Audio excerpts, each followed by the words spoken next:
The roar of the wind clawed at the silent airship. Her engine slept, silent and still, leaving only the distant splash of waves.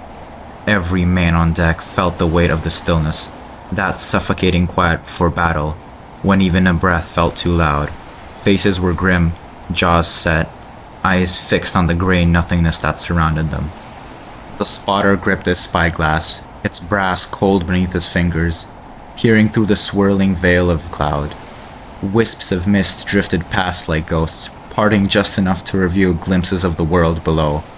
Far beneath them, the ocean gleamed faintly through the fog, a pale, trembling mirror broken by distance and shadow.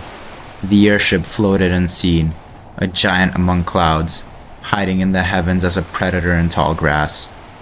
Then, through a thinning patch of mist, the horizon came into view, and with it, the Blockade.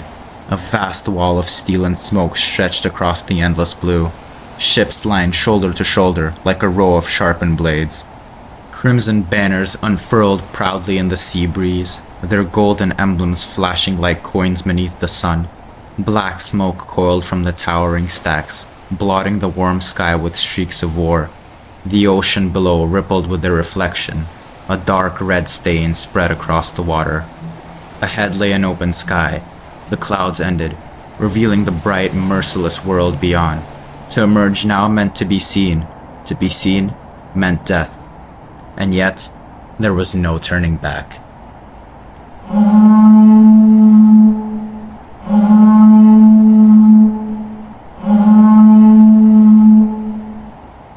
With a groan deep within her ribs, the airship stirred.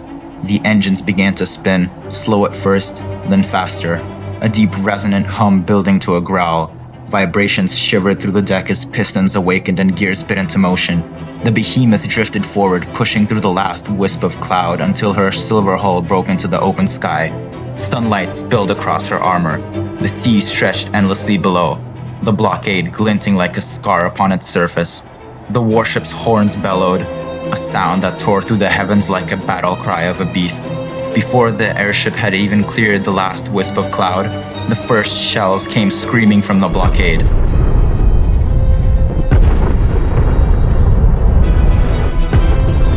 Most missed their mark, leaving behind only echoes and gaping voids in the cloud bank from which the airship had emerged. Then came the strikes. Two violent impacts shook the airship. Sparks danced like fireflies across the runway before another explosion followed, louder, deeper, as if the very heart of the ship had groaned. A moment later, a colossal blade from one of the upper engines spun loose, tumbling past the deck like a falling star before vanishing below.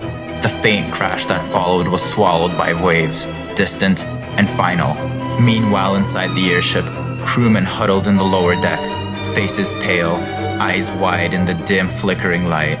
The air was thick with the taste of oil and fear. Their breath came short and uneven, a sense of panic echoing faintly through the narrow chamber, each man clutching at something, railings, helmets, the edge of their faith. Then it came, the second barrage. The thunder of cannons echoed through the air, and for a moment everything went quiet, before violent explosions shook the airship. The walls trembled, bolts rattled loose, and the very air seemed to collapse around them. A crate slid across the floor, smashing open with a hollow crack. A light bulb burst, showering sparks into the dark. Men were thrown against walls. Tools clattered and rolled. A lantern smashed, spilling oil that caught fire in an instant. Jagged holes yawned open along the hull, sunlight cutting through the smoke in sharp, trembling beams. Dust and embers drifted lazily through the fractured air as the crew steadied themselves. The third barrage roared in the distance, an apocalyptic drumroll that made the steel around them hum. Men flinched, eyes shut tight, breaths held. They waited for the impact. But they were met by silence. Then, through the crackle of static, the captain's voice thundered through the intercom, commanding, fierce, alive. "Attention, crew! We've broken through their line. Their guns can't reach us. Prepare the hardpoints and commence bombardment. Let's show these Reds what Vakran steel is made of."